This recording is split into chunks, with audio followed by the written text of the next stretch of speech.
Selamat pagi Bapak dan Ibu, para devosan kerahiman ilahi. Bacaan hari ini dari buku harian Santa Faustina nomor 394 sampai dengan 396.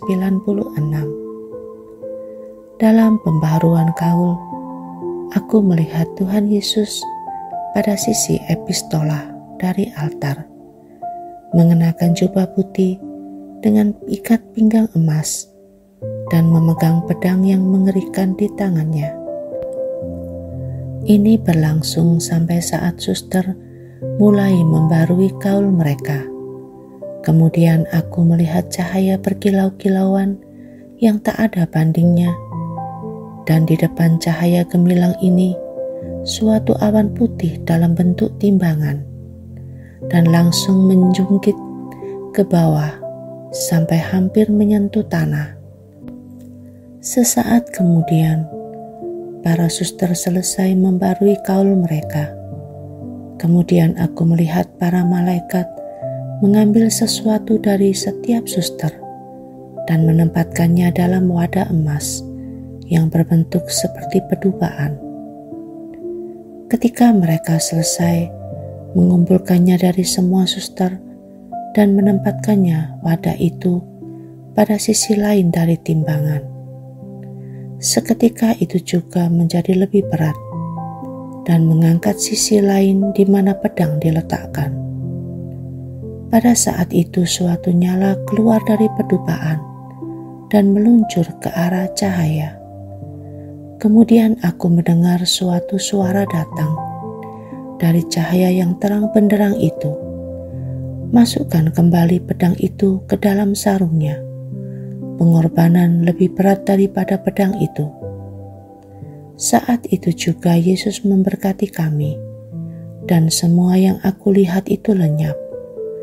Para suster sudah mulai menerima komuni kudus. Ketika aku menyambut komuni kudus, jiwaku dipenuhi dengan sukacita yang sedemikian besar, sehingga aku tidak mampu melukiskannya. 15 Februari 1935. Kunjungan beberapa hari ke rumah orang tuaku untuk mendampingi ibuku yang menghadapi ajal. Ibuku sakit keras dan hampir meninggal. Ketika aku tahu bahwa ia minta agar aku pulang karena ia ingin melihat aku sekali lagi sebelum meninggal, suatu gejolak emosi muncul dalam hatiku. Sebagai seorang anak yang sungguh mengasihi ibunya, aku sangat ingin memenuhi harapannya. Tetapi aku menyerahkan ini kepada Allah dan menyerahkan diriku sepenuhnya kepada kehendak-Nya.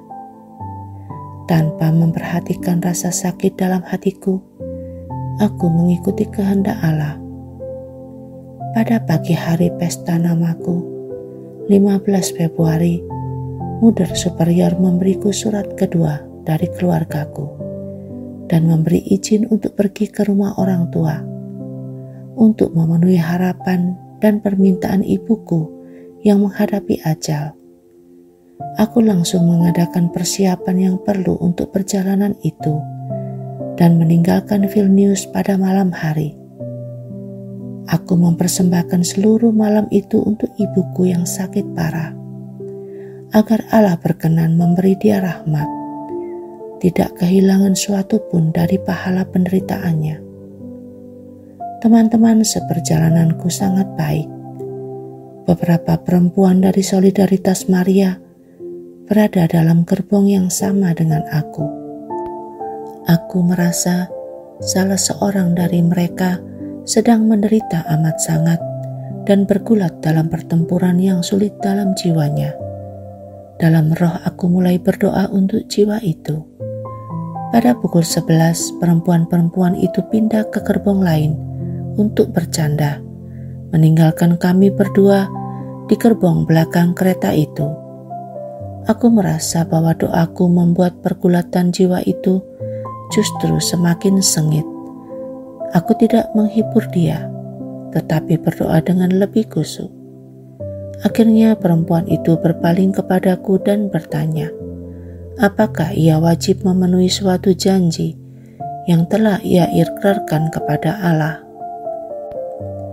Pada saat itu, aku menerima bisikan batin mengenai janji itu dan menjawab, "Engkau mutlak wajib memenuhinya. Kalau tidak, engkau akan merana sepanjang sisa hidupmu."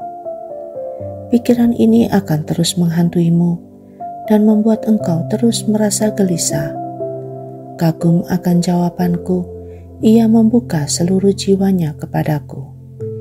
Ia adalah seorang guru sekolah. Ketika ia akan menempuh ujian-ujiannya, ia telah berjanji kepada Allah bahwa kalau ia lulus dalam ujian itu, ia akan membaktikan diri untuk melayani Tuhan, yakni masuk suatu kongregasi hidup membiara.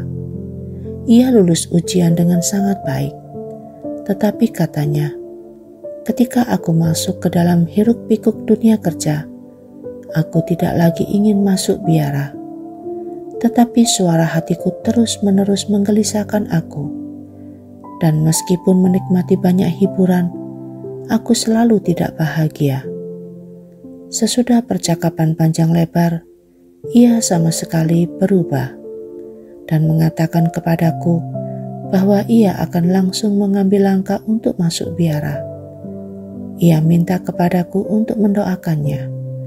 Aku merasa bahwa Allah sungguh murah hati dengan rahmat-Nya. Yesus, Engkau andalanku.